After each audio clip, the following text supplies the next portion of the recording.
oleme Kalamaja kogukonnamuuseumi aias. Muuseum ise ei ole valmis. See valmib alles 2021. aasta sügisel. Aga muuseumil on aed.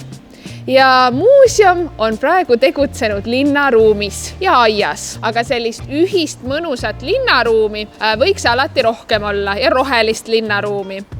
Siia aeda oleme koos kogukonna liikmetega kogunud erinevaid taimi, istutanud, külvanud ja harinud seda aeda koos Kalamaja inimestega.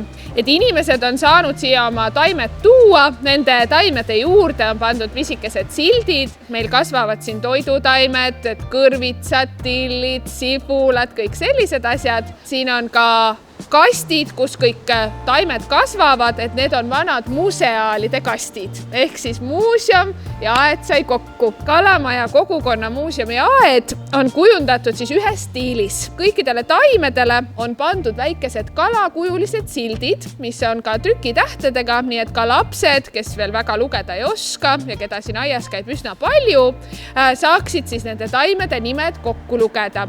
Ja üldiselt on siin ka kalu pandud igale poole aeda, et see kujundus oleks mõnus ja ühtne ja selline inimestel oleks hea siia tulla, saaksid nad taimedest teada. Ja minu selja taga on üks väga huvitav projekt.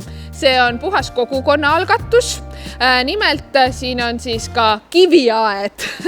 Et need on paekivitükid fossiilidega Kalarannast. Ja siin on näha Keskordoviitsiumi aegseid nautiloide saab siit otsida. Miks ma ütlen kogukonna algatus? Sellepärast, et üks naine tuli meie juurde, ütles, et vaadake, siin on sellised kivid ja siin on nii põnevad fossiilid.